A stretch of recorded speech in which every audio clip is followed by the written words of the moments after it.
I don't even know what to say yet. I'm fucking like... Welcome to the Clutch Kick. Alright, I'm going to get there. I'm your host, Gerg. I think that should just stay as the intro.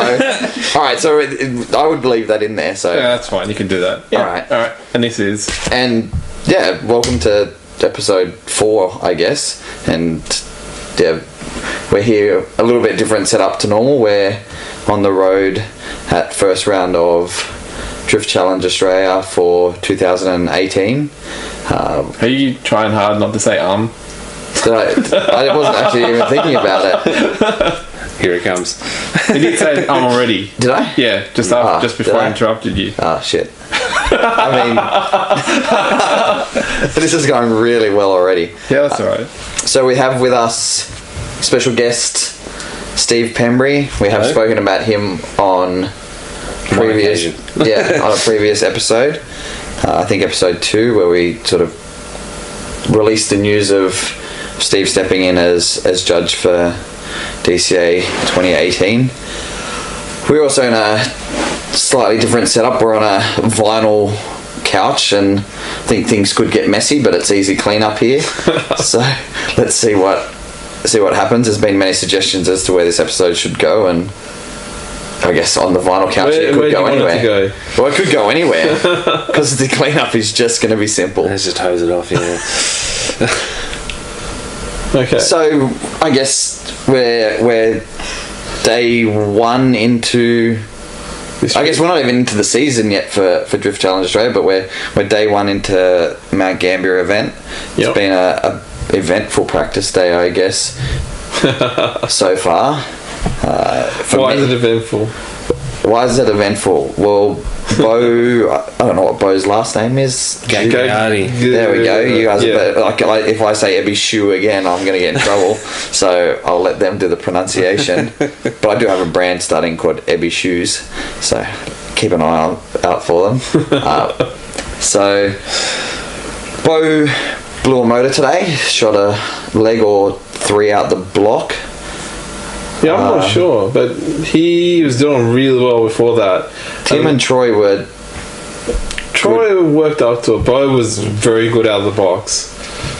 But sadly, motor's gone, and I think he was going to get his 31 practice car, but he's decided not to. I think his dad told him he didn't want to... Do another car? No, he didn't want to trailer it down from Adelaide. I think that's where he's from.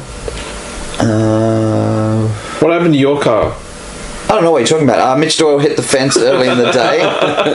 Did a bit of damage to his, and that's all been pulled out, and he seems to be killing it already.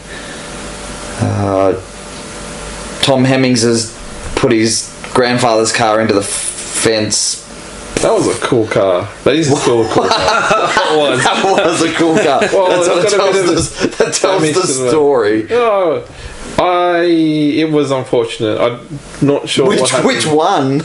I only saw the first one. Which one was that? Where he... Just tagged the outside clip at the end? Yeah, when he was trying... No, it's when he came over the crest and the guy had spun in front of him, and he tried to sort of avoid him, but he's hit the wall in an attempt to sort of slow down and straighten up before hitting the other guy. Okay. So his avoidance caused his crash into the wall. Okay. And then he's had a couple of others. I know when I was on the start line, he did something funny on entry and just slid up into the wall on entry, so that was a bit of an odd place. On the uphill? Yeah, like at the very beginning, like clutch kick in and then just up into the wall, which is a bit funny. Yeah. I think whenever I watch him, I think he's a person that slightly favours or relies on power. Oh, shots fired. Shots fired. Well, he only had an RB20 in the Cephii. Yeah, that's alright. So it wasn't ridiculous power. It's an RB20. Yeah, no, it's driving style, but he's sort of... You know how some people favour the handbrake, or they favour doing other things. I can't think of any at the moment. But, like they really like initiating with a handbrake, or they really like initiating with power, or they'll clutch it. Before, when I was on my 31, always clutched.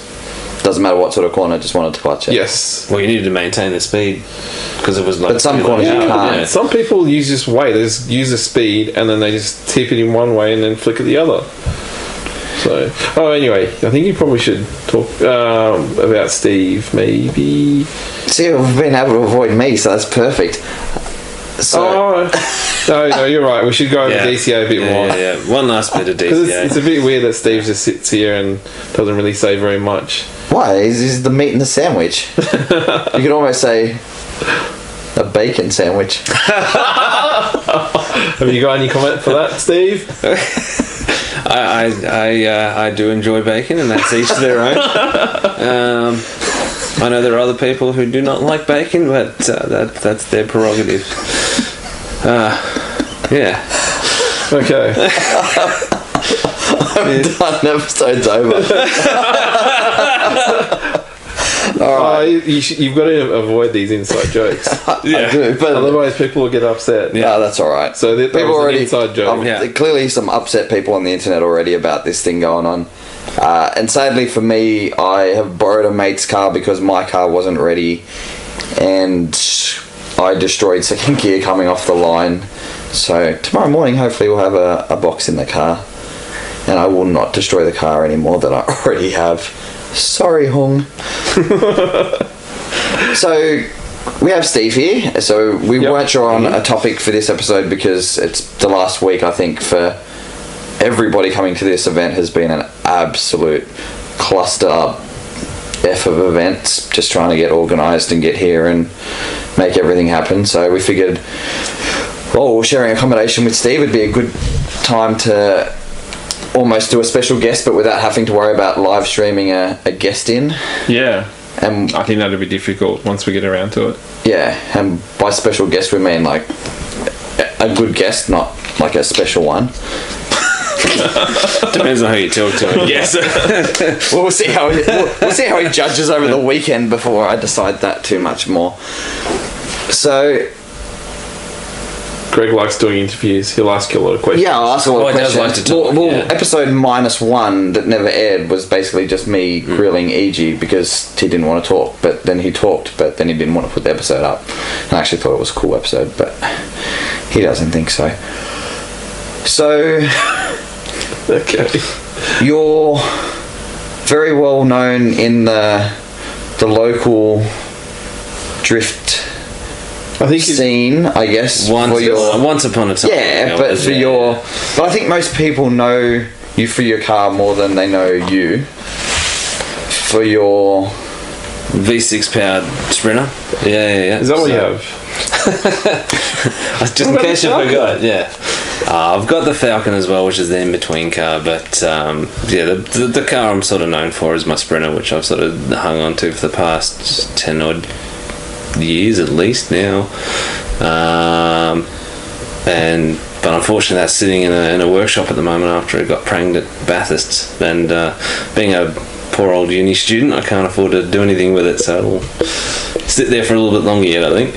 So the progression of your AE86, was that your first drift car ever?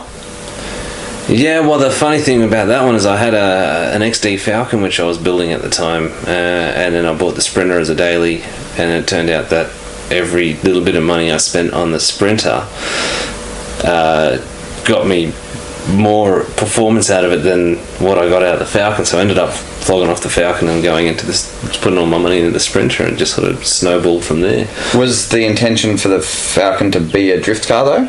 No, that was just for fun. No, that was just going to be a big horsepower V8 because that's what I grew up around. And when you say like a Ford big power V8, you mean like 250 horsepower or something, right? No. I think you did because you're a Holden guy. I don't know what you're talking about. There's 3 Fords here, isn't there? This weekend at DCA. Yeah. Yeah, and how many Holdens are there? Well, there was a GM motor, but I guess it threw some legs out the block. Yeah, so Fords are better. Jealous. Well, I am. I've been thinking dirty thoughts today that an AU There's nothing practice dirty car. about that. It is dirty. I think that's why we needed the vinyl couch. I think that's why we needed the vinyl couch. AUs do incredible things daily. Yeah. There's web pages dedicated to the wonderful creations that are the A YouTube and AU Hub and Red AU. No. So, getting back to your Sprinter. yeah, so then if the intention for the Falcon wasn't drifting, was the Sprinter a drift car, or was that drifting something you found after? You mentioned it was for a daily though. Yeah, it was just meant to be a daily.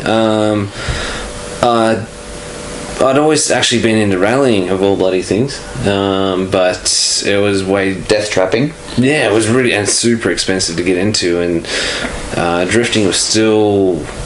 in the first few years, I guess. It'd only been around, 5 or 6 years by the time we started playing with it, I think. Yeah, I think I mentioned it. That's probably in that episode we never aired. Yeah. Yeah. And I'd grown up on dirt roads, so I'd done a bit of sort of dirt driving anyway, but the Sprinter, once I'd started looking into it, I saw it was used a lot in Japan, doing toge stuff, and I sort of got an interest and started trying it out. And it sort of snowballed from there, from motorcanas to the hill climbs to a good old... Have you rehearsed this speech before? Me? Yeah. No. Because I recorded an interview of you a few years ago, and you've almost said the exact same thing. Well, I mean, it's the exact same question, you know? I mean, you're not going to get a different answer. Same.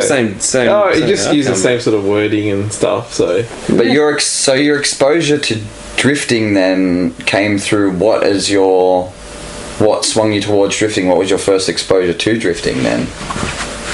Well, it was really when I was looking for a daily and I came across the Sprinter, my brother just said, yeah, look them up on YouTube, and that's when I found drifting and all that sort of stuff. So, and I just thought that looks cool and sort of gave it a shot, and I guess here we are now. So what was your first event then? First event in Sprinter that I can remember was an IDA day at Wakefield, and the Sprinter was bog standard, had the 4AC, blocked radiator, open diff, and just had cheese cutters on the back, and that was it. How'd you go? Terribly. But it was I had a hell of a lot of fun. It had the handbrake never worked on it for some reason, so I learned how to do a lot of clutch kicking that day. The good thing was that I just remember there was an old K30 there which had a Holden 202 in it, which was doing much worse than me. So you just scale off not being the worst. You just want to be the worst. Yeah. So I mean, everyone's got to start somewhere, you know. Right? Yeah, so yeah. I have no qualms saying that I was terrible. I still have a lot of learning and growing to do with my driving personally as well. But yeah, it's... So had you done any drifting out, say, in the Ebby shoes before you went to a track in Australia, I guess? Well, yeah, like I said, I grew up like having to go 20 minutes to and from school on a dirt road, and that was in a hand-me-down from the parents' SV21 Camry. So that was another completely different technique where you'd use all your momentum into a corner. That was front-wheel drive, wasn't it? Yeah, exactly. Yeah. So you'd use all the momentum in the corner, fainted front-wheel drive drifting? That's not drifting. That's handbraking. You don't break the internet with the claims that front-wheel drive is drifting.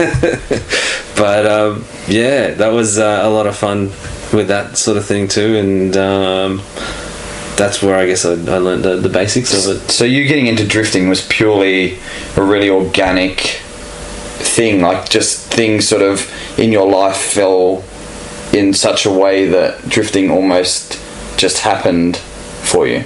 Pretty much, yeah. Like I said, it was the original interest was with rally, but it was just too expensive and difficult for me to get into. So then from there, with your driving and just drifting in general, what was your... So you were in drifting early days of New South Wales, early initial... Would have been 2004, 2005 I started doing like the track sort of stuff, and then I think when was the first competition? Would have been Eastern No, I Creek or don't Oran think I Park. was there. It was either Eastern Creek or Oran Park in 2006, 2007. Really? No, it would have that been like- 2006. Wasn't earlier than Because that? you did the comp before I was in there. Yeah, I was going to say, and that would have been before I started watching drifting, and that would have around 2006. Did you? In other words, I'm an old fart, but yeah. Did you? Well, because Rob, my friend, my teammate, just to explain, because some people, Yeah. if I mention anyway, so he also did Super Drift in 2006. Is that the same year that you did it? I think he met you there, didn't he?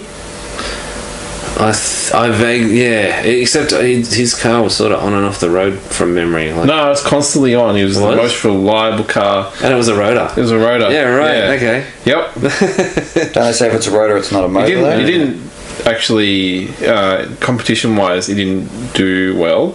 I think he always got knocked out, except for one where he was battling a mate and he knew that his mate had a problem with the fuel pump, so if it got bumped then the fuel pump would cut out, so he intentionally bumped him and then the fuel pump come out, so he won. That says a lot for knowing your competitor, though.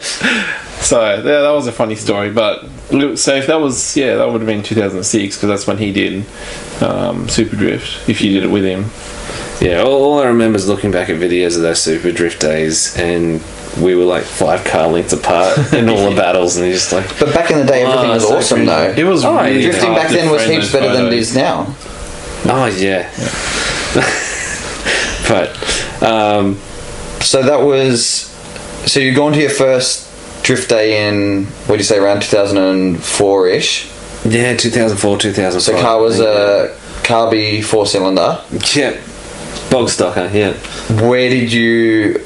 What had changed in the 2 years What between... was the first mod? Yeah, after what- that. yeah, like what you was went it? drifting, First- and then you've gone. Oh yeah, you know you got a feel for it. What did you think? This is what I need to do first. I actually went reverse to what a lot of people went. I did the full suspension setup in mine, so I got what was, I thought, the best at the time. I went the full white line kit. I remember So, that. Yeah, so Yeah. it had the white line springs, shocks, adjustable front and rear sway bars, traction brackets. Only thing that I got that was a little bit different to what a lot of people had at the time were some negative camber RCAs,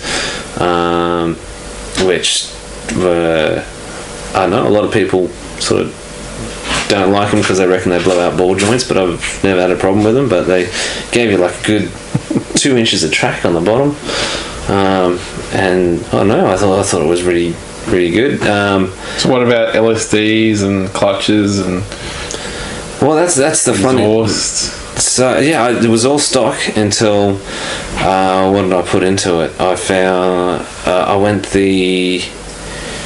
I did the diff and the engine at the same time. I put a Japanese T series in it with a mechanical 1.5 way in the back, and then I got a supercharged 16 valve for it with an aftermarket computer, and it made about 120 kilowatts at the rear wheels.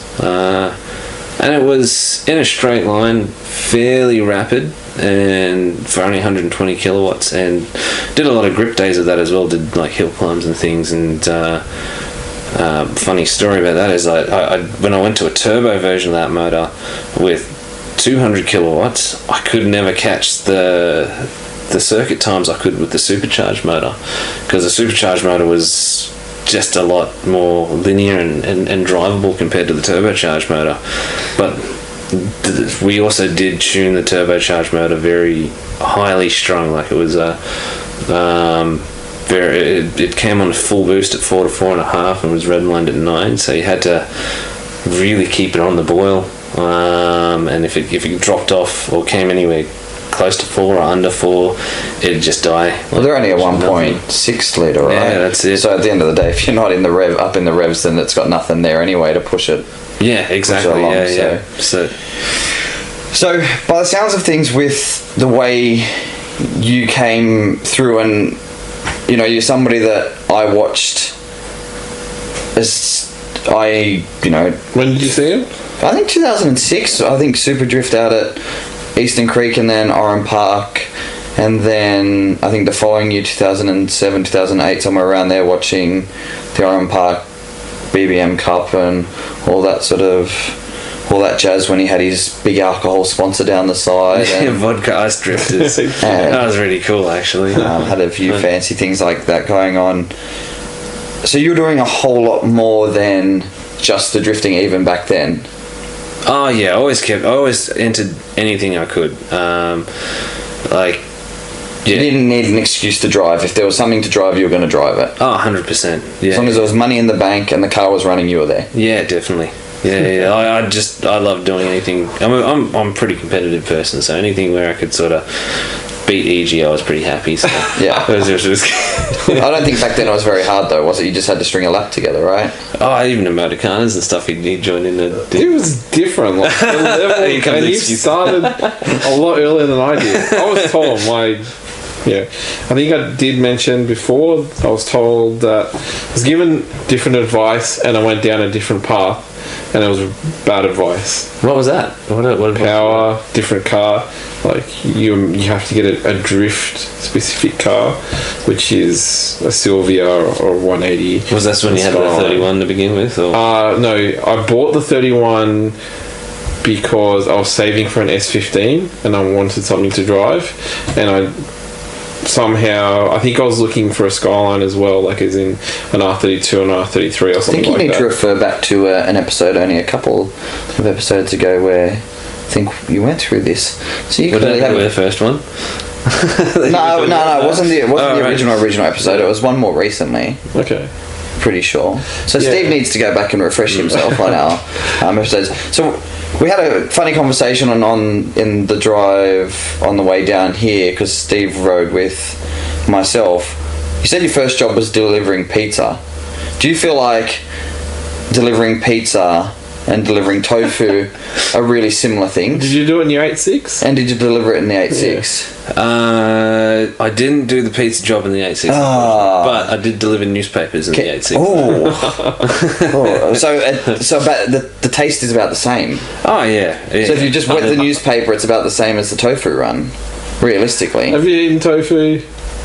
You talking to me or you, Greg? Nah, but I just make up. It just smells funny and it looks like paper mache. Doesn't smell like anything, does it? No, it's usually immersed in water, and then they'll when it's served, they might they'll take it out of the water and then they'll put soy sauce or some sort of sauce on top of it, and then you eat it, or you put it in a soup or whatever. Like, but you should be your favourite food because it's a vegetarian food. There's definitely no bacon in it. There's a lot of fake meat. I think we've just got an unsubscribe from a couple of people. Who would that be? I don't know if we can even upload it. That's fine.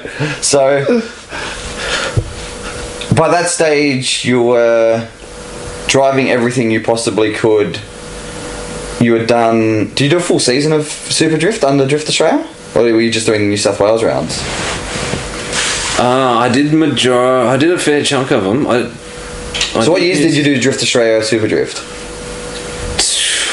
I did it up until I finished. I did it up until I actually finished up. Okay, so like 2010 when they did the... 2010, I think? 2009 was the single round at Oran Park? After my first trip to Japan. Yeah, was the single round?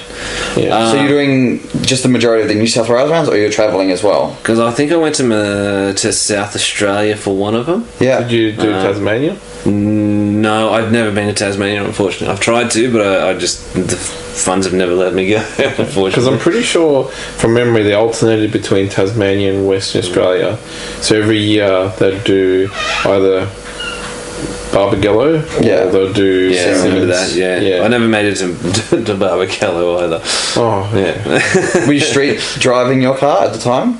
I was street driving the 8.6 up until about 4 or 5 years ago. So the majority of events you went to, or all events you were going to, you're street driving your 8.6 to and from events? Not always. It's only more recently when people started getting a lot more aggressive and a lot more closer that I started trailering it. And once I went turbo as well, because when I went turbo with that car, it was super unreliable. I was getting at most 3 to 6 months out of an engine before it you went through a lot of engines from memory. It was a mixture of I didn't really know what I was doing, and I don't know whether I was taking it to the best people to look after it and things. But I guess we're also talking 8 years ago now, and engine management systems have changed a hell of a lot in the last 8 years, and I'm sure on some of those setups you probably would have got more life out of them now. It could have been just the way that Steve was maintaining them. You're not supposed to just fill them with like vegetable oil and stuff, and just it's oil, isn't it? just the choice of stuff you can get. Yeah. Virgin oil is just good, right? Yeah.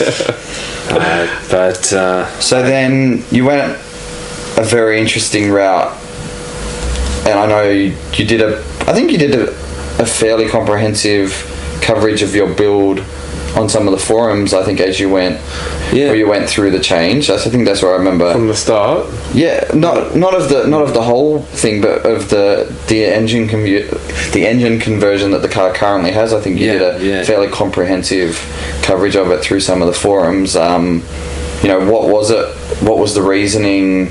What were your... I think you need to mention the engine conversion first. No, I want him to give more information because I'm going to just butcher it. We're kind of leading up to it, I think, but so you did an engine conversion to... I was happy once the car got to about 200 kilowatts at the wheels. I was pretty happy with how competitive it was, and it was pretty quick. So that was with the 4A? That was with the Turbo 4A, but like I said, the engines wouldn't last. Yep. So when I sat down with one of my sponsors, Daniel File at Impossible Fab, nice plug there, we were trying to figure out, we wanted a stock engine that would make the same sort of numbers. We didn't want to go Nissan. A lot of people told us to just drop an SR20 into it. I didn't want to go the 1UZ. What was the reason for not wanting to do that, though? Just purist. To be honest with you, I'm not going to lie. It's just purist stuff. I don't like the sound of it. No, I think that's. I think I didn't want to put dirty SR in it, but nothing to it. Like the reason that you did it is good to have out there, because people do these things for a reason, and if you're doing it because people have gone, oh, I'm doing it because it's easy. Well, that probably wasn't the easy option with what you went. No, wasn't. No. I mean, like, the reason we went for the V6 as well, the 3.5 litre V6 is also the torque. So it's a V6 out of the Orion? Yeah. So it's an Orion V6. And what's the engine, like, what engine is that exactly? It's 2GR. It's the same thing they used in the Orion, the Kluger. Lotus used it in their Evoras, even their 400 horsepower Cup cars as well, which is pretty cool. So there's actually a fair bit of development in them. And we decided to go for that one because of it's a big capacity engine, had high compression, had variable cams on intake and exhaust, and it was Nissan. Yeah, and it was all alloy. It was ticking all the right boxes, and it was light. I remember we picked it up. Yeah, and it was only two of us picking up the engine. And to be perfectly honest with you, the weight of the engine by itself compared to the iron blocked 4AG with the steam pipe manifold, turbo, and intercooler and all that stuff, it's going to be real similar, if not the same. Yeah. And once we tuned it, it was just magic. Like, because of the new engine technology, and we were using one of the latest adaptronics at the time, we got a dead flat torque curve on it, and the power curve was dead, like a straight line up. It was really cool. So we're getting maximum power at 1500 RPM and things like that. So that's out of a front-wheel drive car. Front-wheel drive car. Yeah. So how did you go about putting into rear-wheel drive? And that was also never used in a rear drive format. So there was no rear drive only. At that time there wasn't. Since there has been, like, Lexus I shouldn't say Lexus. It's Toyota brought it out in the latest Crown series. I think they use a 3. But at that time it was only front wheel drive use, so we had to modify the sump, and make new engine mounts, and then it actually bolted up to a Master-Leaky gearbox. We just had to weld on one extra tab to the bell housing, and it all just sort of lined up, which was actually really cool. The starter motor as well. The starter motor was a very interesting one. Most starter motors mount from the engine side into the bell housing. In the Orions, they were mounted in the bell housing, and so there was no allowance for that in the block, so we actually had to cut the Celica bell housing out and line it all up and try and mount it ourselves in the same sort of way. But that's all in there. It hasn't been an issue since. And you had to get a new plenum made as well. Yeah, because the original plenum faces into the firewall. Yeah. And I've been told the new plenum shape. Yeah, I've been told the plenum looks like a bum. Have you seen it? Nah. Have you seen his car at all? Like we saw. Not in person. The 2GR. Nah, not that I've ever gone up to it. Yeah, to look at it. Okay. Because he didn't. I think it was Sol of DCA fame that first coined the bum description of it. No, it's pretty. I remember it being when it was at in Belconnen. Yeah. At the workshop there, they were doing a fair bit of the work on it. Yeah. So the bum thing is purely intentional. Just say it's purely intentional. 100%. It was done like that just for, it's an inside joke, and it's just a Canberra thing. There are plans to put individual throttles on them. I've got a set of throttles there. It's just you've had those for a while. I have. There's also had the car for a while too, and it's in a funny state. But it's been a killer setup, to be honest with you. Like, it's whatever I throw at it, it takes. The only reason it's failed is because I haven't put enough oil in it, and that's the only failure I've had. So how would you...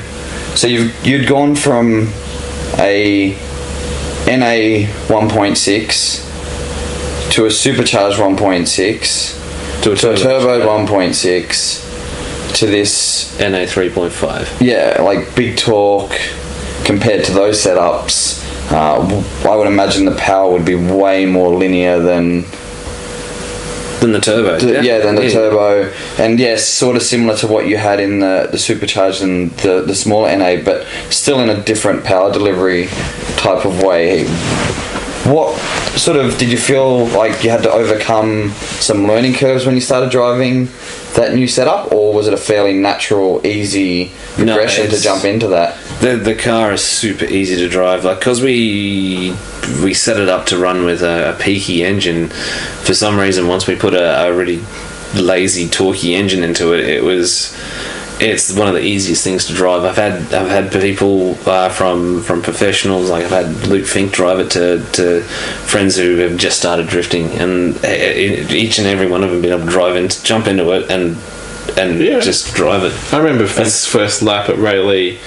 He did a lot better than he scared the crap out of me, to be honest with you, but it showed me was really cool. Yeah, he showed me what I could do with it. I actually learned a lot from those 2 laps on that one. So, but yeah, it comes back to what I was just saying then. Because it was so easy, I was being super lazy with it. Yeah. Because I could get away with it. Like, you just literally click it in the third. Just leave it in there. Like, you let the revs drop down to 1500, put your foot down, and just pick the wheels back up and keep going. So do you think that engine would be a better conversion than a 1UZ for most people? To be honest with you, mate, I'd be going where a lot of the current guys are going to Beam's engine, which is the 2-litre 3SGE. Makes, well, with a bit of tuning and stuff, it'll make similar sort of power, but it's a bit more of a driver's motor because it doesn't have the capacity, so you still gotta rev them, but it's also a lot easier conversion to do as well.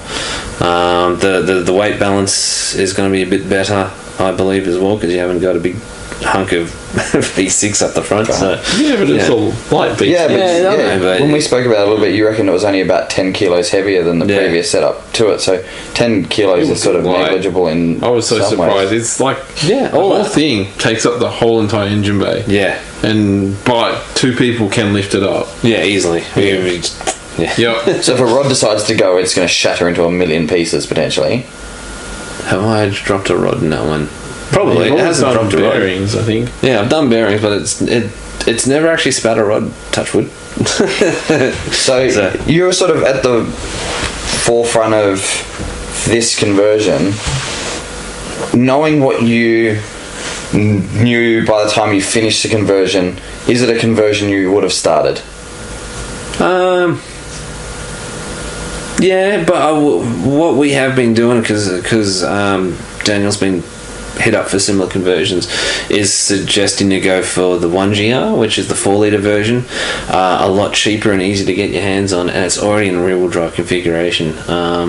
There's a lot of because of the I guess the demographic of Australia, there's a lot of bolt-on options for the 1GR as well. It's a 4-litre. Yeah. You can there's already supercharger options, turbo options, and everything out of the States, and I think there's a couple here in Australia. So that's something you would have done if you were to do it all again and knew what you knew now. That's something you'd probably do, or you sort of love this.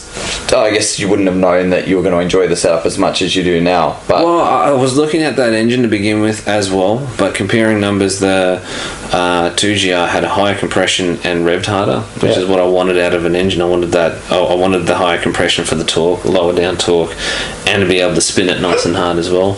We've been lucky with it so far. Like, it's factory redlined at 6.5, and we take it out to 8,500 RPM. Yeah. And then Pretty high. yeah, I change the oil every 1 or 2 events, and it's just been going on song. As long as it's got oil, it's been fine. So yeah. So your whole premise behind doing that motor was a really well thought out process of what you wanted the car to do and react. No, to be honest with you, it was 100% reliability. Well, that's what I mean. Like you knew what you wanted out of a package. Yeah. And that's what you went looking for, rather than hey, like Nissan. But I wanted a stock motor that would make the amount of power that I wanted it to make. Yeah, and it wasn't that follow the fad type thing of let's just throw an SR20 in it like everybody's been doing, or hey, I'm gonna go get an S14 and put an LS or a 2J in it, sort of thing. SR is an easy mod in a... Oh, for sure. But again, not what... I guess... but he had his 2 reasons. He wanted to be purist to the to the Toyota brand, and... I don't know how many 8.6 people would call a V6 in a Sprinter. Yeah, I know. But, very purist. Yeah, but it's like... Well, we didn't, like... We weren't that bad to it. Like, we only sort of destroyed it. We didn't totally burn it to the ground. So what's the 4GR or the other engine? 4GR is the direct injected version that came in the IS 250s. Is it still 3.5 litre? 2.5 litre. Oh, okay. Yeah. Toyota engine codes. They're really good, aren't they? Yeah, they're all they're all over the joint. But did look at them, but at the time, no one had really played with direct injection stuff. And the way that their direct injection stuff was, they actually ran both standard injection and direct injection, and they were only using the direct injection for cruise and economy stuff, I think, at that time. So it really didn't matter to you? Yeah. I don't quote me on that just yet. I know, but that's one of the reasons we weren't looking. Well, this is going on the internet, so it's going to be quoted. It's on the internet. It's true. It's going to be Harvard reference, and it's going to be on YouTube, so it's going to be searched. People are going to see this. It's a fact. Yeah, and because Google actually searches YouTube videos for sections. So if you have a specific question, it actually has it and gives you an answer in a section of video. Oh my god, so now that when people type in vinyl couch, that this episode's going to come up on it. Yeah, quite possibly. You probably might need to add drift, vinyl couch. Ooh. Yeah. There we go. So then after the conversion was done, that was... What year was the conversion roughly? Post 2012. Yeah, so after 2012. Drift Australia had sort of folded, New South Wales didn't really have a series going on. The Figure 8 series was just sort of coming back around, starting up. It was just before ADGP started, because I was trying to have it ready for the first round of ADGP, which was down at Calder Park. Yeah. And then standard drifter faction, it wasn't ready in time, so I had to borrow from I wouldn't know anything about cars not being ready in time for drift events and borrowing cars. So borrowed a mate's Turbo R31 and hit up. Was that yours, EG? No, that was Sam's. Yeah, it was Sam's. Sam's, You have to explain who Sam is. Sam is another Canberra drifter. Sam was a good driver. I remember, I had no fear, that guy. Yeah, and his super drift times, he was a very strong driver for a car that seemed to progress with him over the years that I sort of watched and dreamt about being out on track. Yes, and it was a very really changed that much. No, it was a very simple. No, I still remember. I still remember EG and Sam swaying underneath the bridge at Oran Park, and then the car got more balanced and got more power, and the driving got more aggressive, and because he went down the non-power route, where I went down the power route first, and then crossed over again. And so now, because that's what I was told. So ADGP had started up. You would, and then was Stadium Drift. Stadium Drift was the main thing I was entering back then. See my Sydney mind going straight to the pro stuff. Yeah. So, so we did a lot of the Stadium Drift stuff. Was that when Stadium was doing stuff like Tamworth, Moree, all that, and you were out there? Wakefield. Well, they still sort of do, I guess, right until the end, or I guess they're still semi-around. But didn't they do something in Bathurst as well? They did a demo stuff there. Yeah. Did you drive that? Car was off the road for some reason. I can't remember that. Yeah. So were you driving full seasons of Stadium Drift at that stage? No, I wasn't. Unfortunately, I was just driving the New South Wales stuff.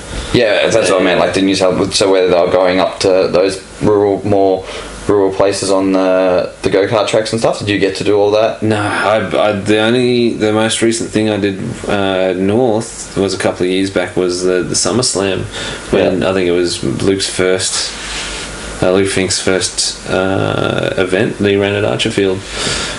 You won that, didn't you? Yeah, that was sick. That was a good event. You've won a few events. While we're on the topic, career highlights. Like, go through what you've won, what your best memories of competitive drifting or non-competitive drifting. No, go your favourite competitive drifting and non-competitive drifting. No, go your favourite competitive. Go competitive drifting and then competitive driving. Yeah, look. Get back in your box. You're talking too much now. You get too comfortable. 4 episodes in and now he thinks he runs the place. It's just been... I know you're old and you're losing your memory, but... the whole lot's just been a hell of a lot of fun. Like, to be honest with you, my best memories is when I'd go with all my mates. Like, we used to go on a massive entourage to events. Like, when we went to that ADGP one, there was about 4 carloads of people from Canberra going down, so we got into a small Airbnb house. So you almost had a quarter of the population of the ACT go to a drift event. It's just that was having, and then the other stuff is when we went to Raleigh for one of the first of their organised competitions that they had there. We took 3 or 4 Canberra cars up there, as well as another entourage of people up there, and that was I barely even remember the event, to be honest with you. Just the fun I had with all the mates, and just the experience of it. Like, and in terms of on track, yeah, stop being modest. Like, you've won stuff. Tell us what you've won. All right, so as much as you're such an organic driver, but what I wanted to highlight is the fact that you've driven so much, whether it be drifting or non-drifting, and just made sure you've got a reliable package that isn't completely retarded, like idiots like me going and building retarded cars.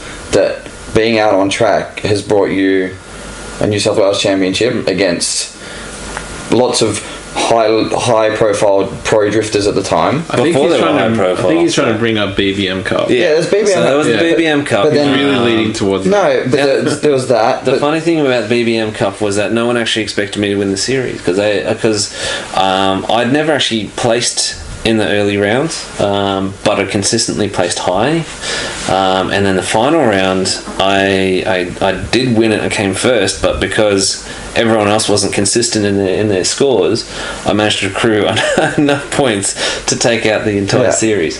So that was off the back of being consistent and on track. Yeah. Yeah, that's it. It's just getting there and consistently going to the event. And then I know the Canberra guy, or the ACT guys won.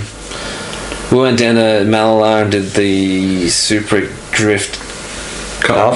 The first one, because there was Drift one Super Cup. Drift Super Cup. Because there was one at and Malala, and the following year there was Baskerville or something. No, they tried to read. No, the Drift Super Cup was run by the guys at Malala. Yeah, Okay. that's right. And we did the Drift State of Origin, which was an interesting concept. Yeah, I don't think people understood that. Yeah, what happened is that they took 2 cars from each state, and we just did one massive long drift train, and each run a person to get knocked out, the weakest driver. I think they knocked out people that didn't continue the train. So if you spun or something like that, if you were the worst driver in that train. like if there's 2 people in there, they'd knock them out. you both get knocked out because you one person spun. You broke the train. And then so it'd go around. I think it did a couple laps, but it got one lap. A lot of people got knocked out. Yeah, because one person would balk it a little bit, and the other people would start doing funny things. Yeah. Like I said, interesting concept, and it almost worked. I don't know. It's a bit weird because if you're at the back, you're more of a chance of actually getting into a position where you'd spin or you'd get knocked out. Of course, it's the nature of that sort of being thing. in a train. Yeah. So then, with the stadium drift stuff, I didn't do much with publicising their results, but. They did. It was on the forums and stuff, though. Not like really much of a big deal. They had a website. It was a pretty crazy website. Look, I to be honest with with my drifting, once I got all that stuff done, I actually got into a bad situation where I did more comps than practice days. Yeah. So I wasn't consistent. Short answer. Like I'd be able to do some pretty cool things out on track, but they weren't consistent. Like I'd try to pull something. I think you were relying on your talent.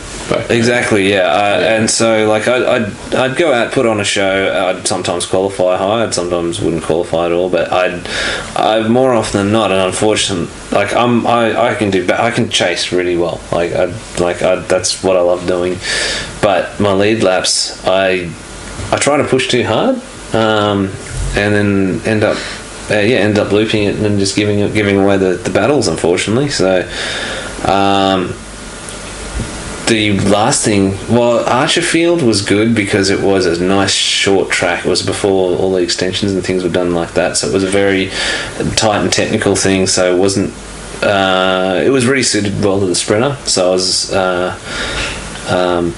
able to really push up on people and win on that one. And then the next thing after on that one was we've got time. It's all right. No, I'm not fussed on time. Yeah, and was the DCA round at Raleigh where I what's the name of that famous Olympian that Steve Pembrey? Yeah, that you did the other week as well, I think. Yeah, I did that at round 2 of Super Drift. But yeah, I Bradbury'd my way through that. So that one time I was consistent. Where welcome to the same page. And that was really cool because it did send me across to Austria, where and we did mention that on another episode. Like you are one of the few guys who have had the privilege of, I guess, representing Australia and yourself overseas within the sport. It's one of those things where I feel a bit disappointed in myself with the stuff in Austria because I didn't give myself enough time to really get to know the car. So by the time I got a handle on it, we'd gone through qualifying, and myself and Brody, who went across the same, Brody Moore, Tasmanian driver, super consistent. He's really good. Yeah. Shame he doesn't have a whole bunch of money to travel the country and smack the crap out of a whole lot of people. Yes, because he even street drives his car to events as well, to Australia. To the mainland of Australia. to Australia. It's funny that when you're in Tasmania, you refer to the mainland as Australia. And Tasmania is Tasmania. Yeah. Anyway, keep going. Yeah, but we qualified low, which meant that we had to go against some of the top end guys over in Europe. And while we put up a good fight, they ultimately had much more money in their cars than we had in our rental cars. So and cars that they were consistently driving, unlike that's it. So because what were you driving there? They were pretty cool little 3 Series BMWs with the V8 in them and a good old shot of nitrous in it, which was that'd be pretty cool. Yeah, it was like unfortunately the nitrous wasn't working the first couple of laps. Oh, okay. And then they ended up having to swap the bottle between my car and Brody's car. But really? Yeah, the difference was night. Depending on how much of it you sucked on between. But the difference was night and day. It was almost like the same sort of feeling as a supercharger. Like you could feel it when the nitrous kicked in, and it just it turned it from something that was adequate into something that was actually really usable. You know, similar power delivery to your car back here though. Like linear like that, or like more of a kick? There was a kick. There was definitely a point. I don't think you can use nitrous too low in the revs. You can get backfires and stuff like that. I think the tuning and stuff's changed a lot since all that though. Since old days. Yeah, I think Fast and Furious. Yeah, I think you don't get the nitrous backfires as much as you like. They still happen, but I don't think. But it was definitely very drivable. Like it wasn't too low that you had to keep it on the boil or anything like that. Like it, without it, I was shifting like second through fourth, but with it I could either keep it in fourth or I may have to drop back down to third, sort of thing. So yeah. And left-hand drive, right-hand drive? Was left-hand drive. First couple of laps I did grab the roll cage instead of the handbrake. Wow. So, had you driven anything in left-hand drive before? Like gone to Europe and rented a car or anything like that? We went to Europe, rented a car, and before we'd actually Daytona's right-hand shift. But we went to me and Daniel File actually went to Nürburgring and rented left-hand drive 8.6s to drive around there, which is pretty cool. New 8.6s, right? The new ones, yeah. Didn't grab they didn't have roll cages, but I did almost open the door when I was trying to change gear. Oh shit, that's over this side. Did you find the transition between the left-hand drive and right-hand drive more of the coordination stuff, or even the way the car pivoted around you and all that sort of stuff as well, or you didn't find that? Purely the muscle memory stuff, you shift a hand. Yeah. The rest of the car was I found to be, it was intuitive. For me anyway. So you didn't expect the car to be shorter on your right hand side, and instead there's like a whole compartment there? No, I was able to put the back wheel on the ripple strips where I wanted them. Okay. No problem. I don't know, but that's a testament to just a good driving ability, I think. And just good awareness to what the car's doing, what you're doing, I guess. Yeah. Like the only problem I had was just the muscle. Yeah, figuring out which side my hands had to go. Other than that, the actual throwing around of the car and positioning the car on track, I didn't have a problem with at all. It was definitely a cool experience, though. It was definitely something different. Is that an experience you feel like you got the most out of, or do you feel like in some ways you could have got a lot more out of it? And what were I guess even with that question, what were your expectations of going over there for that event? What did you want to achieve? What did you want to see? It's competitive. I wanted to win. You want to go there to win, but you've got to, most people who are competitive, like Steve, are going to be. They're going to understand their position. Of how it's going to happen. So, what was your realistic view on what did you want out of it? Well, to be honest, if I had to. We had a what was that slow reaction? Second. That was like 5 I don't know if you were having a go at me or Look, we had we had a bit of a misunderstanding where we thought we were going to be in the pro class. So they had 2 separate lines for pro class and I guess their version of pro am. So we were doing the pro class line, and instead of practicing so when we went to go to do the pro am line, we weren't as good as we should have been. So if we had been on doing what we should have been doing in the first place, we would have qualified midfield, and I think we would have, both myself and Brody had a good chance of going through. But the fact that we were put up against the top qualifiers straight off the bat doesn't give you much time to sort of settle in and definitely an eye opener. Like I'd love to go back with the 8.6 and have a crack at it.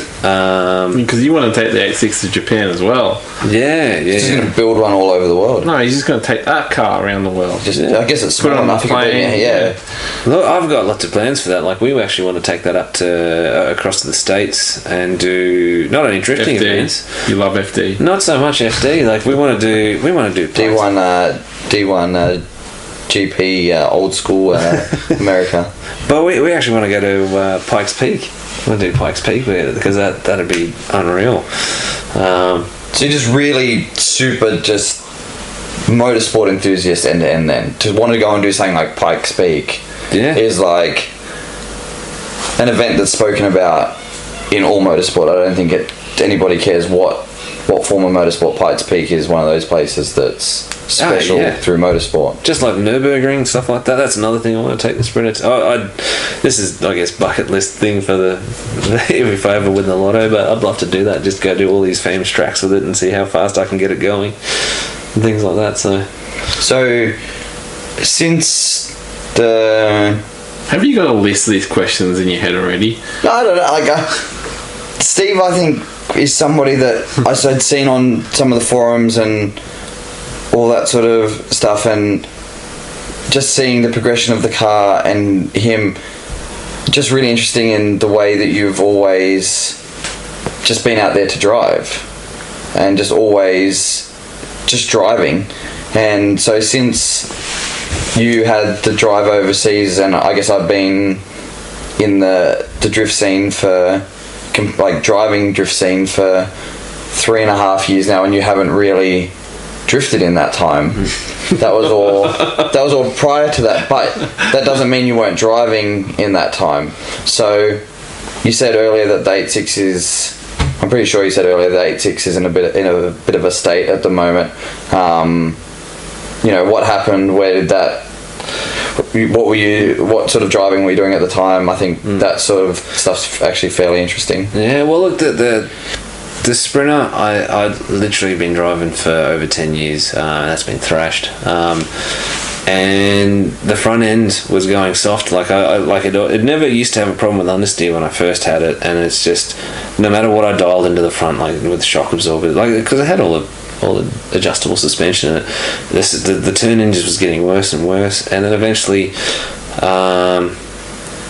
at Bathurst, I was the first one on one of the hill climbs where you're going backwards up the hill through Forest Elbow, and coming into Forest Elbow, the track was cold and a little bit wet, and I thought I was going slow. I was coming in second gear. I had enough time to turn in and go, oh crap, not turning, back it off, on the brake, try again. No, that's still not working. Try one more time. Nope, on the brakes, let's just wait for it. Dunk. Shit. And then it was a really soft hit, but it pushed the passenger side chassis rail across a good 4 or 5 inches, and we tried straightening it out the track with a tow truck, but the Cairns officials weren't too happy about it. So it was the conditions were pretty poor. You weren't the only person that crashed as well there.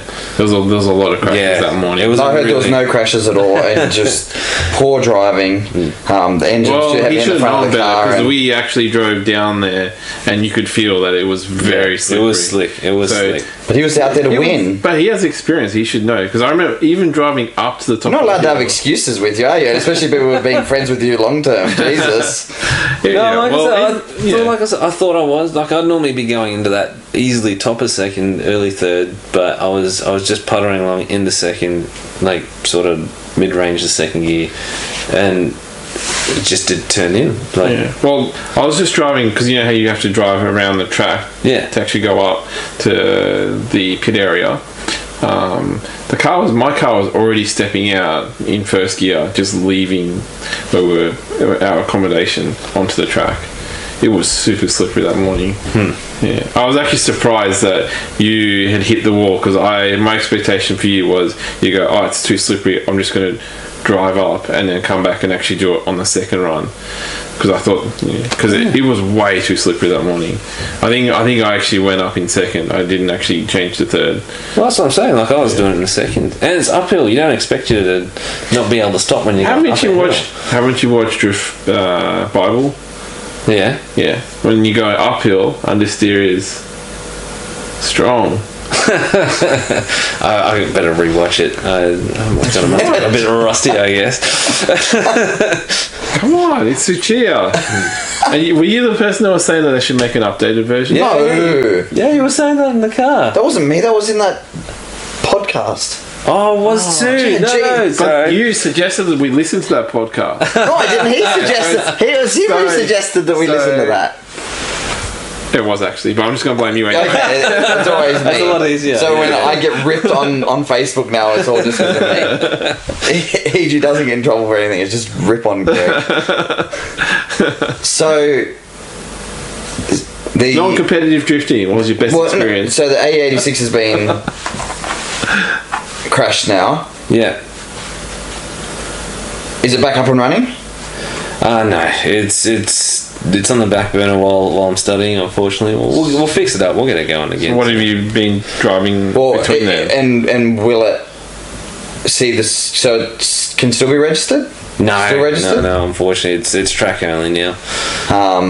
Will it ever see a drift event? So that was you. Were you drifting that season, or were you purely doing your nationals, which for people who don't know is a mix of some circuit days, some Kana days, so I think a little bit of drag racing depending on the year that it was, and then some hill climb stuff at Bathurst. A couple of different layouts, wasn't there? Yeah, I was doing mainly just the Newland Nationals because they were sponsoring at the time. So yeah, it was mainly being used for grip and times. Yeah. So will that car see drifting in a competitive nature again? I'd like to say yes. I don't know if my wallet will agree with me. Because repairing sprinters is starting to get a bit ridiculous. Like, I mean, things like a park light or a tail light are easily $300 to $400 a pop now, which is just a joke. Whereas I don't know how much is Nissan junk stuff. I guess you can buy an aftermarket set of tail lights for like $400 or something like that, which are like super nice. Or you can get stuff is pretty weird. Like some things, like if you get a Type X, like 180, there.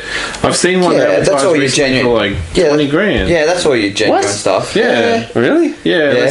Okay. Sorry, I had some technical. All right, technical difficulty. This is why. Why we're working up to the multiple streams and all that sort of stuff. So, insert splice here. So, what we're talking about Newland Nationals, car Steve crashed car. You're no longer you want to keep drifting it, but things are getting expensive. Then you ask about how good Nissan parts are, and Type X is 20 grand.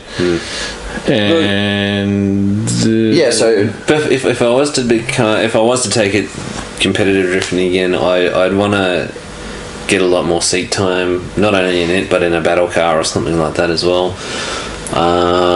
So your love for your original car is slowly, I guess, is still ingrained in you, and your.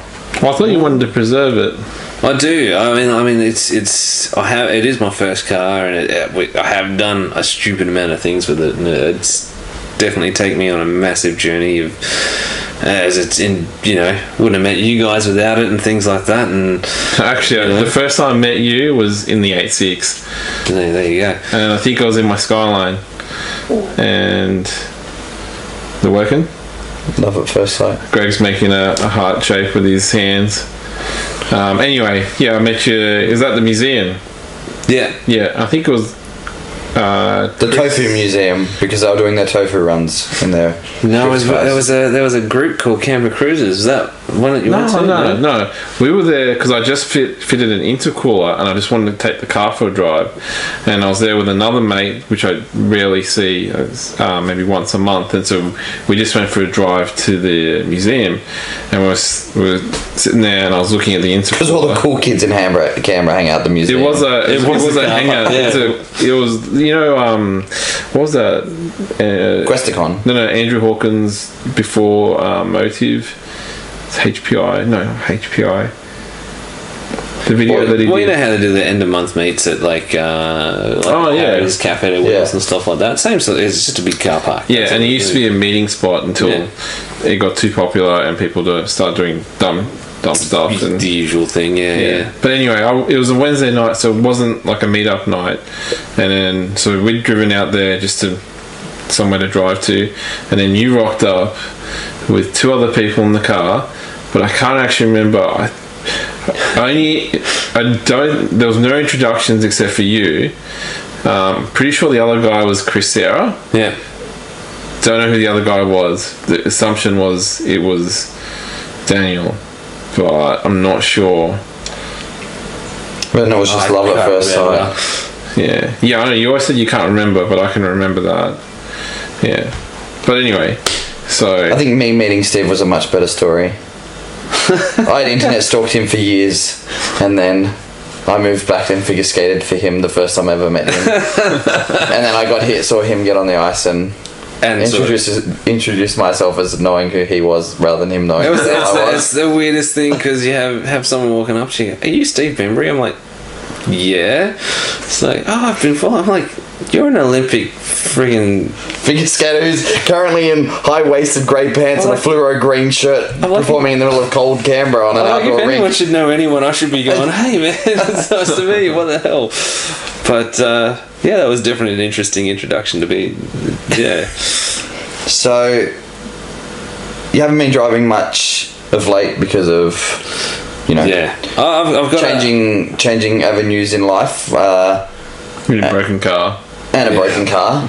Well, I mean, I've gone from a pretty cushy job that used to pay for my drifting to working at Bunnings just to get myself through uni. So yeah, I've got a Falcon at the moment, which I'm trying to find that sweet spot between daily driver and a driftable thing. So it's got the basic stuff most people do, like cam, exhaust, chip, suspension, and it's at the point where it's like, if I put a lock diff in it, it's not going to be particularly nice along Parramatta Road, and put a bucket in it, it's not going to be fantastic. I don't know, it's one of those sacrifices.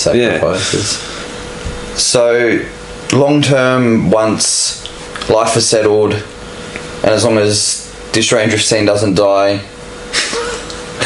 there'll always be a bunch of diehards. I don't think it'll ever die. I'm sure there's going to be like guys like me and EG finding some way to go drifting. So, what is that supposed to mean? Well, you're going to go you go to the Abbey Shoe. Oh yeah. If you're going to offer drifting, we'll go. Yeah. So, all right, awkward silence for a second. There we go. That's like my third arm of the episode. There you go, Luke. Way less arms than the club's this minute? Oh, I wasn't paying attention. I've been pretty good. Will you go back into, if circumstances are right, I'm guessing you'll find your way back into the drift scene, like into the competitive drift scene. 100%. Once the funds are there, I'll get back into it. Like, my favourite part has always been chasing people. Is that how you live your life? I mean, like bullying. I was thinking girls. Then you go straight to the bullying.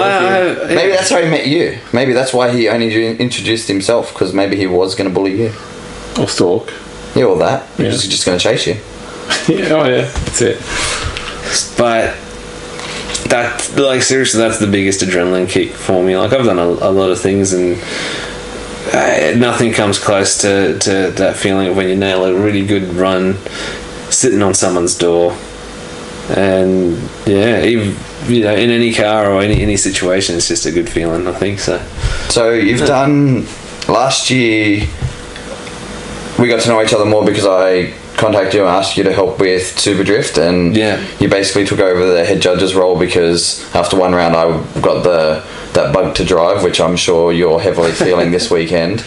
But I'm trying to pick this guy to let me drive his car, but he doesn't trust me. Well, you did total the car on the first corner of the first run of the day.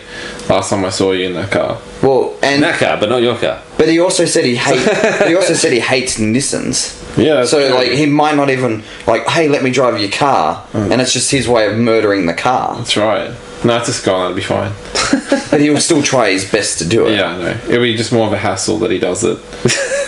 You can just replace it with one of the other 50 cars in your backyard. It's 55 we established. Oh, 55, right. You really haven't listened to No, you haven't listened to it at all. No. I was rounding down. I was trying to make it look better. So, well, he's probably wrecked 5 in the last week since the last episode. I wish. So, you helped us out with Super Drift last year. You judged a little bit before that. Yeah, I did. I judged at Rally for a couple of rounds. It's actually been really interesting to see a lot of the drivers there that were beginners are now coming through, and some of the better drivers, Blake Patterson being one of them, actually. And we're going to start building this guy up. We've built him up on a couple of episodes. We've got to bring it, Blake. We've got to bring him on. Blake, who's Blake? We've got to bring him on and just cut him at the knees for an episode, I think. And so you did some judging there, and now he's a judge with Super Drift B now. It's just a funny thing. Oh, and he's one of the head judgy people of Rally this year as too. well. Yeah. Is he? Yeah, he's done a couple of years of Rally, and then this year it's like full steam ahead for a full season for him, I'm pretty sure. Okay. And now you're on board with the Drift DCA. Challenge Australia as a judge, even though I'm pretty sure today has probably eaten you alive from the inside slowly out. We kept telling you to bring your car. I know it's a long way. It's a daily, man. Sorry, but Nick Daly's his car, kind of. No, on Saturdays he goes to the Abbey He says he days it. Yeah, he goes to the Abbey Shoe on Saturday. But it's a cool looking track. It looks like it looks like nothing else that we do in Australia at the moment. Is the short answer, and it's and everyone who's going out there I haven't seen anyone complain about it. Everyone thinks it's a killer track. So yeah, I think you use the adrenaline of knowing that it's all or nothing for. Yeah. Oh yeah, the blind. Yeah. On power over the crest is really. Well, it's the only place now that you can really destroy your car. Would you compare it to Nishi at all? That's how I keep telling people. Yeah. Have you seen Nishi before? That's the sort of thing you need to do. So yeah, you need the power. It's the opposite way. Yeah. So instead of, I can't even get the name of the circuit right. You think I've actually driven it?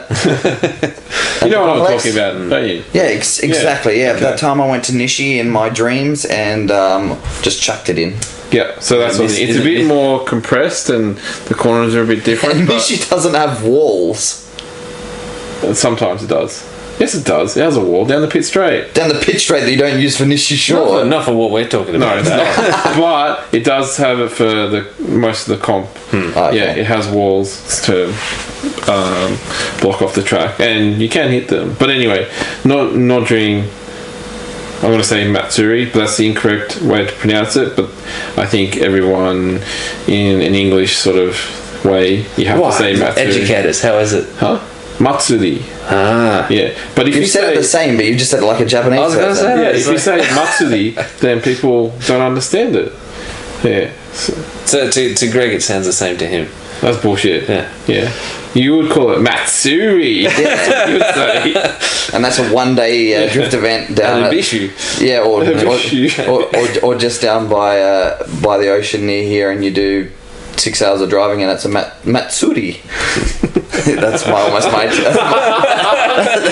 That's the new word everyone that's it. Yeah. At least I get away from my new shoe brand, I guess. So this is my doormat brand, Matsuri, and yeah, I guess back to you doing your judging. So you're back into you're judging this year. Hopefully, driving in the near future. Is the judging something. Are you looking forward to it? Yeah, looking forward to it. Something that you feel like it's a way of you staying involved with the sport. Is it something? Is there an end goal to your judging with something that you would like to bring through your judging? Well, I mean, it's been an interesting, definitely a different experience for me, but it's been different being on the other side of the fence, because it's so easy for people to. What are you saying about being on the other side of the fence? It's so easy for people to really pick on judges and say they've made the wrong call and things like that. But well, they normally do. Well, that's right. Yeah, that's shit. But I mean, well, I'm not qualified number one tomorrow. That's it. The judging's crap. Yeah. Did they even have their eyes open? Yeah, exactly. But on the flip side, it has shown me that as a driver, I do need to pay more attention to what the judges want and asking for, and the biggest thing that a lot of drivers aren't doing is going up and asking the judges for feedback and assistance and things like that, because we're like, I know pretty sure he does, we take notes of what people are doing, and I'm more than happy to give feedback, and it's whether people listen or not's another thing. But do you think some of that reluctance, or have you had experiences previously from judges that have changed the way that you want to judge? So whether positive or negative, so say a judge who you've gone up to and asked for feedback and has no idea on what you actually did and can't give you an answer, or a judge that has been like super like give you every bit of information that they possibly can. You're like, I would love, like, I want to be, if I'm going to judge, I want to be like that person. I'm not, to be perfectly honest with you, all my early drifting stuff was you go up for feedback and things like that, and they'll be like, you didn't make it around the track. You need to. They gave you some generic thing. You're like, go faster. You need to hit the clipping points more or something. It's like when clipping points weren't even a thing. I don't know. That's clipping points, inside clips, but I don't know how you can hit them more when they were just a cone in the past. Well, you got to hit it with like your cat back rather than like the dump.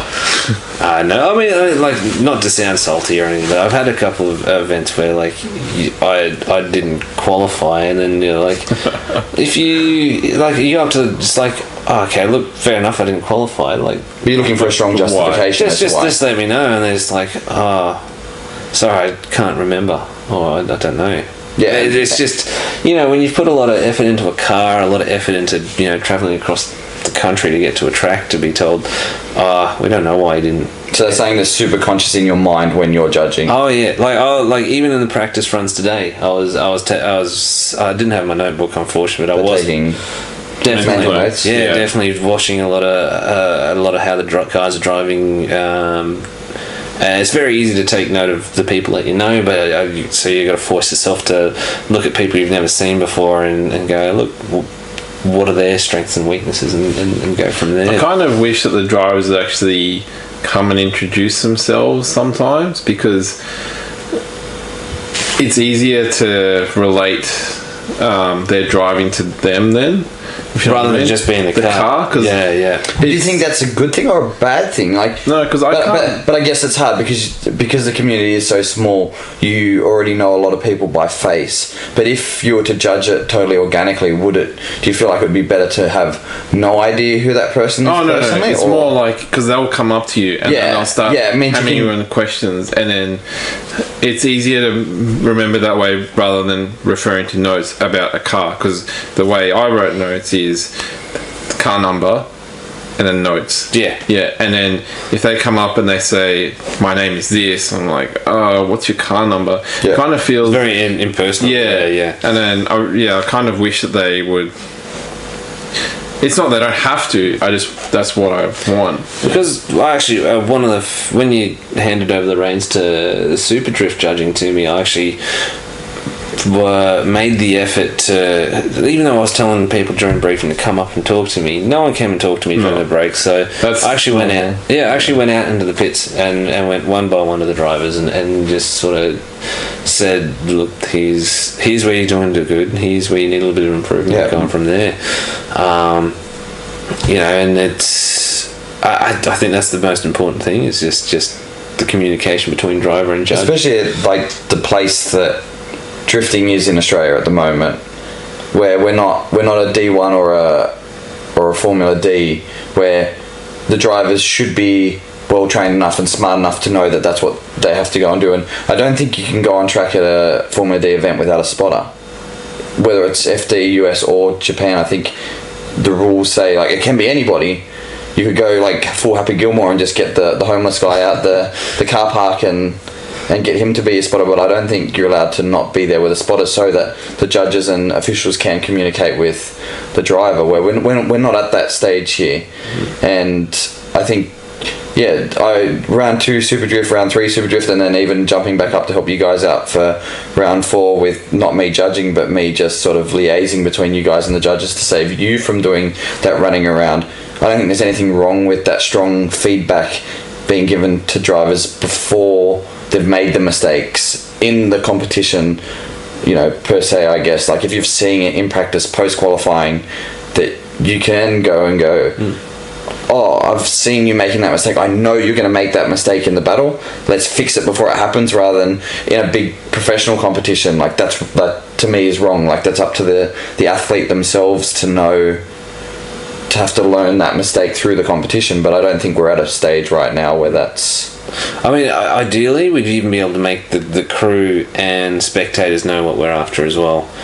It's just because... Yeah, that's one of the faults that we did with Super Drift. Because I spoke to some of my friends in the that were spectators, and that's one of the comments that they gave. Because we're pushing lines that aren't the normal racing like, where we're pushing people out wide to open doors to slow people down so you can get some nice close door-on-door action. When someone does run a racing line or the more comfortable line through the course, to your average spectator, that looks like what it should be, so they'll start wondering why they didn't go through, and you get a bit of discourse throughout the drivers and the spectators just because of they don't know what. But I guess it's that human nature thing too, of what the expectation is in your head and trying to get there the quickest.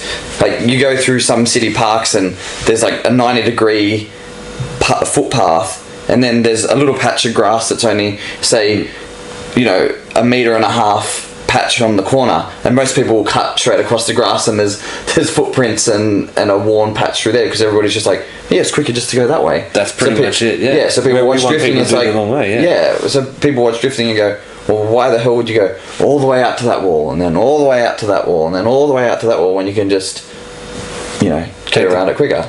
Path of least resistance. So that's something you as a driver wish that you had more of that information when you were driving.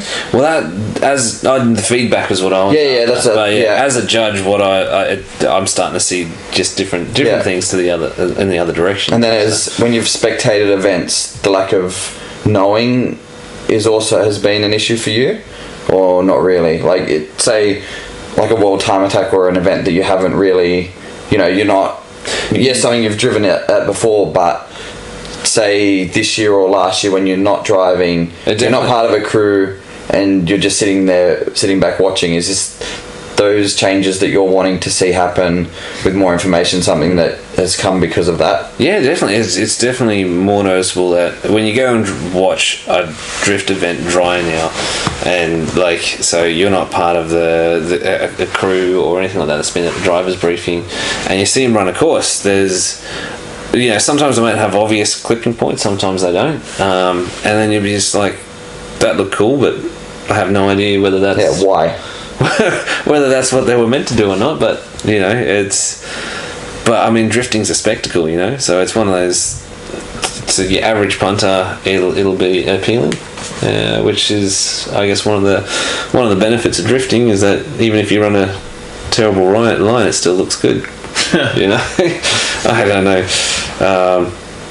But I mean, as a judge, I do believe there's a lot of things I've now picked up that I want to improve in my own driving, because you always set up a line going, cool, I can do this, I can do that, and then you see someone come in and nail what you want to do and then go above and beyond. And you're like, holy crap, that was really cool. I want to teach myself how to do that. And then the next step is how. Yeah, exactly. That's it. And then you go, all right, now I need to start catering for people who can drive like that. What can we do with the course to sort of to stretch their abilities and to really test what they can do? And I guess because you're so old and you've been around and you've been around and you've been around so long, you have seen. But it's just interesting that you worded it the way you just did. Because you're old. Yeah, because you are old. Hey, like, I turned 30 this year, so I'm just going to milk it for all it's worth. So I'm 3 years older than you, yeah, but hey, you're in your 30s, mate. You're over the hill and on your way out. Yeah, right. Yeah, keep going. I just found it interesting the way you worded that. Now we're having to cater for those guys who are able to go above and beyond. Is that something you've seen throughout the 55 years of for every year that you've been alive, EG's collected a car? So is that something you've seen throughout your progression through drifting and the progression of drifting within Australia and the world? I reckon it's come leaps and bounds in the last 5 years compared to... People have... they've skilled up for various reasons. They've spread out to other countries, as well as the cars themselves.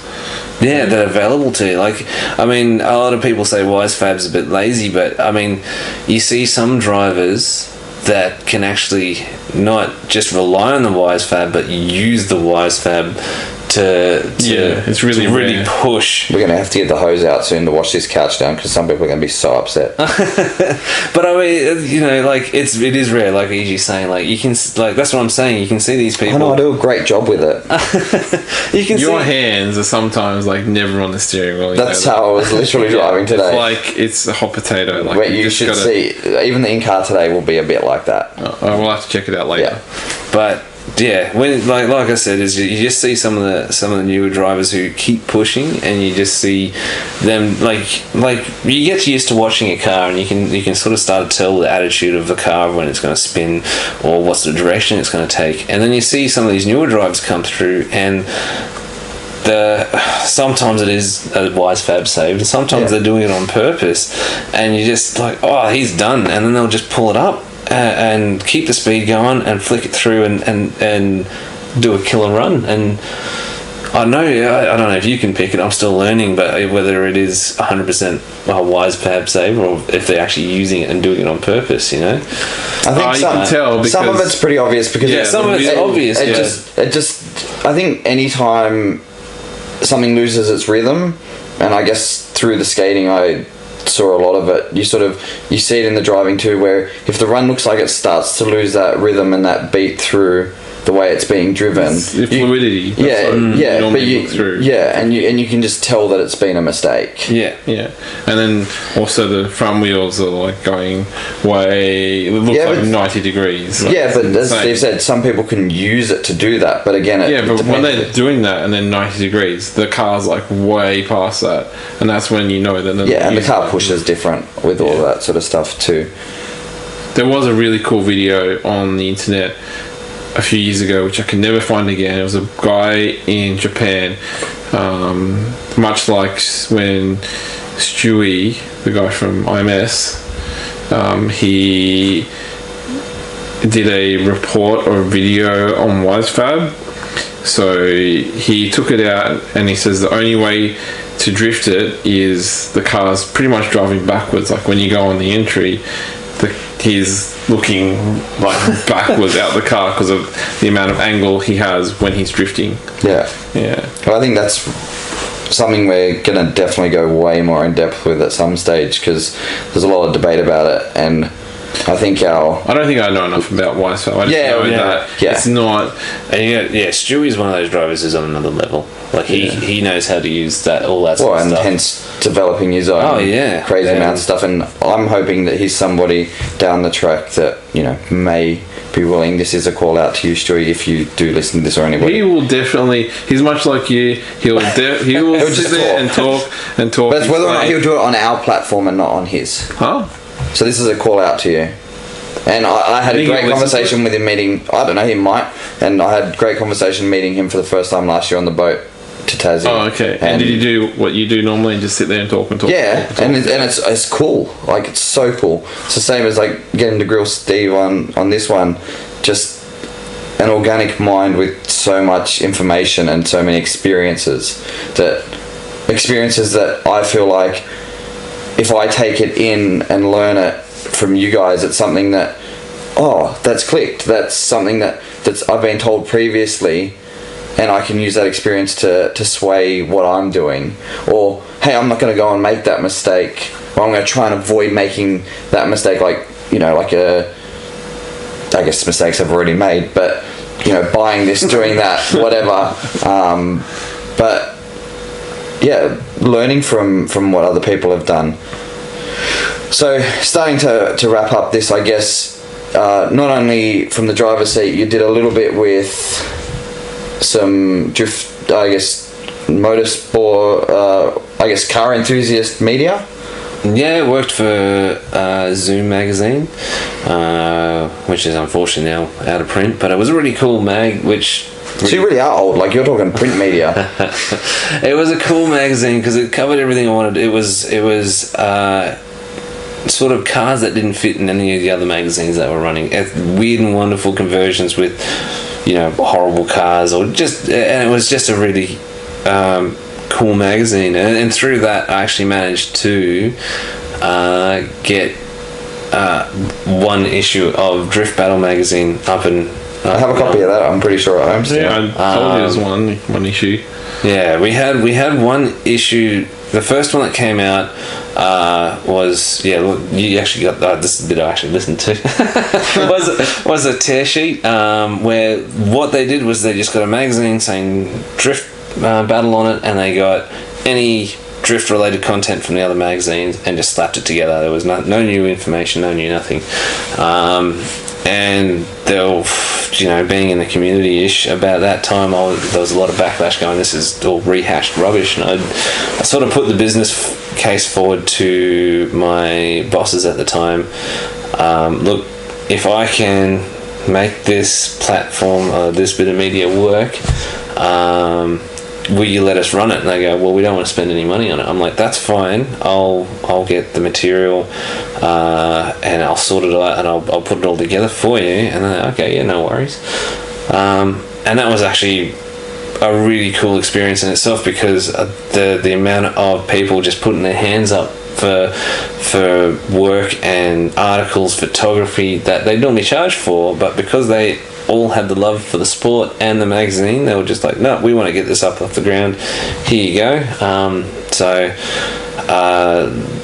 Yeah, a couple of big photographers, a lot of my staff writers at the time, they all just worked on their own time to write this magazine. We got it up and off the ground, and then it all just, like, it was a cool magazine, I thought, anyway, because it was mine. But I guess that all started to happen too when the transition to social media and all that was going on, sort of at the end of where nobody wanted to pay for that sort of information anymore, that wanted it for free. And the other big problem was the turnaround time. Is at that time they had outsourced their printing to overseas, so anything we printed, it'd be at least 3 months before you'd see it on the shelf. Okay, makes sense. I used to buy a lot of the magazines when I was travelling overseas for skating and all that sort of thing, and I will have gone to Drift Australia or something, and then by the time I went overseas 3 months later, it'd be like, yeah, that's.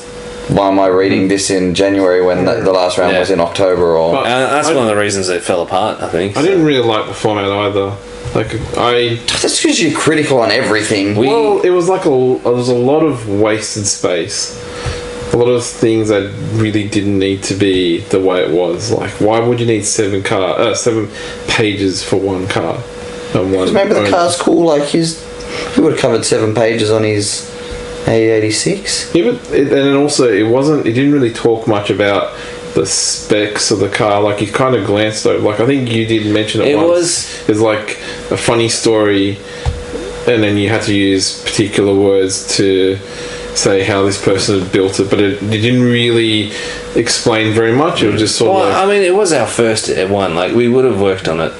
EMG have always been like that sort of format. I think that's what your managers wanted, that style. Which, but we could, like if we had more of an opportunity, we would have, like, in the next episodes, or saying episodes, next magazine, we would have been able to, it would have always been tough to keep it relevant, right, with the way.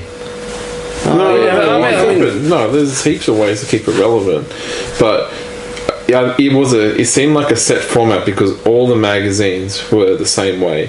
There was 7-car spread on a car, 7-page spread on a car. That's to be honest with you, that's what we knew. So that's what we were working with. Yeah, and we it's always something that could have been modified, but just never got the opportunity. And then there's 2 like event coverages, and then they have like one small one-page thing. So critical that he remembers all this. Like, well, I look at it. This is because if you go to page 15, this is where you bought way too many car magazines. I did, yeah. You spent a lot of money. Me? Yeah. Oh, yeah. No, you would have spent a lot of money on car magazines. Yeah, I've got a lot of car magazines. The other thing you got to think of is that no one got paid to write these as well. No one got paid to write any of those either. So it's a case of the Drift Battle ones. Yeah, no, I understood that one. That one was fine. I didn't like how it was the same sort of format. That's all, and I wish that it was a bit different. It was the same.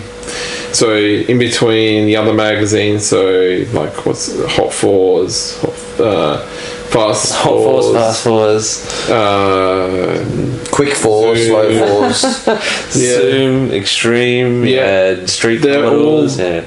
If you picked up any of those magazines, the page layout will be the same. Some of the articles were shared too between the magazines. That's right. That's test sheeting. Yeah. And so when you're paying that sort of money for them, it is frustrating. Page 16 will definitely be a tech article because all of them are the same. Your favourite part was like the model tear out in the middle of some of those magazines and all that, wasn't it? It's only the Hot Fours, the old Hot Fours that used to have that. Had the models in it. But that was a long time ago. That was when I was in high school. That's when you had sex spec stuff still. Yeah. I don't even think I'd started preschool by that stage. I'm joking. Anyway. So I guess you need to tell us, because we keep getting told that, not you, Steve, this is too comp related as well. So, favourite or best non-comp moment? Well, you sort of covered that, right? But I guess, you gave us a general. Yeah, but just one specific moment. When you say non-comp, what do you mean? Like. Because not a competitive one. So, But could you use practice at an event as? Yeah, practice days. Like if you. But even practice at a competitive event.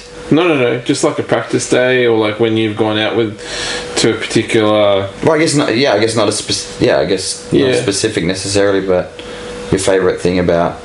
Because you practice in a lot of places. I guess my favourite non-competitive stuff, unfortunately, isn't in Australia. What would have been Japan? Yeah. At the shoe. I love it. Yeah. But the difference in culture, the difference in attitudes, where everyone's not out for themselves, everyone's out there to have fun together, sort of thing. So people aren't fighting to get ahead of each other to get on track. It's like everyone just waits their turn and gets on when they But why does that change when there's so many foreigners there? But has been changing though. Yeah. Okay. The foreigners have been changing that, unfortunately. And because of that, new rules. So culture really is a big thing. When you're there with a major a larger population of Japanese people, you sort of fall into their culture, and now that it's swung in the opposite direction of more Westerners being there, it started to fall into a more Western culture of approach. Yeah, I mean, there's things like speed bumps, fences, things like that never existed before. Westerners started. I was going to say white people started. White people, and just the missile rule came in recently. because people were going there to purposely destroy cars, whereas the whole idea of a missile was not so much to destroy it, but as a car that you could battle with and practice battling. Not cry when something... Yeah, you tap people, there'd be a couple of dents and marks on it. The idea was to drift it, not to destroy it. Yeah, not to flog it into the wall, which a lot of people do. They go, I've got to see how much I can smash the rear end of this car I just bought in, you know? Yeah, so from statements you made earlier and then this one on that question, one of your biggest things is just doing it for the fun of it and getting to hang out with your friends. Oh yeah, I mean, whether it be competition, practice days, whatever, and getting to drive. Yeah, I mean, destroying our audio with bloody water bottles, mate. I mean, I've gone to events by myself, and they're nowhere near as fulfilling as when you're there with a bunch of friends. You know, like, don't get me wrong, you still have a bunch of, like, a whole heap of fun, but it's definitely the culture, the camaraderie, all that sort of stuff. But community. Yeah. I do remember early days when I was at a practice day where I actually had a wheel fall off the Sprinter because I was getting greedy with a slip-on spacer. That was in a magazine, wasn't it? For stance purposes or for to actually make it clear parts? No, I was actually I was trying to make it handle better. That was in a magazine, or someone mentioned it, or something like that. And there's a photo in a magazine, wasn't there? Yeah, you had because the wheel had just gone sailing past me and hit the tyre bales, and I don't know if it did the old bounce on top of it or not, or just I don't know. Anyway, I remember there's a photo of you as well, of your car without the wheel in the back of it. Yeah, but the main point of this story is that it got dragged back into the pits, and before I even got the jack under it and pumped up, I'd had 5 different people that I'd never met before, and this is before I was even known by anyone, coming up going, here's a bunch of wheel studs, here's a new rotor, here's this, here's tools, can we help? And that was just a really cool thing, you know. You just don't expect that, and I don't even know if it still happens these days. It happened for me today. Yeah. But, you know, yeah. What happened today again, Greg? Nothing. I drove really well in a borrowed car, and it's still in great form. It will be out there tomorrow, and it will be fine. But you know, driving a nice reliable Toyota, I haven't had to call on people for help that much recently. So yeah, until it starts to fall apart and you punch it. Engine seizes while you're driving over Oran Park Bridge. That's way Oran Park Bridge. Oran Park Bridge. Is that part of a new township, or? I don't think anyone's even heard of that track anymore. No, and yeah, people are starting to forget about it. Old. So I got to drive it. I got to watch you drive it when I was in nappies. So yeah, I guess. Is there anything else notable that through your driving or anything you sort of want to share, or are you sort of have beaten you to death with everything that? No, I mean you've beaten him to death with all your questions. No, you're pretty critical there too, mate. I just think I think everyone's always got more growing to do. Like the amount of attitude that's in the scene at the moment is just crazy. Everyone should be just out there driving for fun and to get better. I mean, there's always room for improvement. Everybody, you know, there's some. You should never stop trying to improve. Is what I'm trying to say. I guess, you know. Well, I think anything that gets stagnant gets boring at that stage. Yeah. It's not a case of, you know, if you win a comp or two, or if you build a sick car and do a couple of sweet laps, don't just stop there. Keep pushing yourself, see what you can do better and go further. So I guess I'm going to wish you luck for the season, because I think even from what we did last year with Super Drift, you know, you're doing a full season of judging. I think that's your first, you know, that was your first full season of judging, but to step into something like a DCA that is, you know, what I would probably say some of the closest driving. So, like, it's probably going to be some of the hardest driving and judging that you're going to you're going to watch and have to deal with. So I wish you luck on that. No, like genuine luck, not just like not in like from not what in I that saw today. sarcastic way. That's it's gonna be an interesting comp. It's gonna be some close stuff. Like I've already got a couple of people there. I reckon they're gonna easily make top 3, top 4, and then picking them apart is going to be difficult. So, and I think you're somebody who's close to EG, and I'm getting to know you more and more in the last little while. So I'm sure we'll probably end up catching up with you for another one of these, and it'd probably be interesting to pick your brain probably after round 3, I would say, end of season, and just see where you're at from the judging point of view. It's just going to be interesting. Yeah, I'm going to get all sorts of feedback from you throughout the season as a driver, but it's just going to be interesting to see from the talk that we had today about what you want to change in the judging. What are you talking about? Judging's perfect. No, not so much that, but what more you can do with it.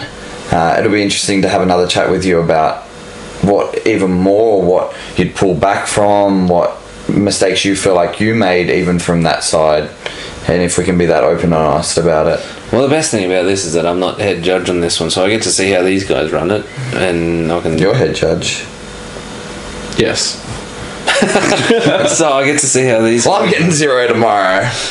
And hopefully take something away from that to, again, sort of better my knowledge and understanding of how it all works, Okay.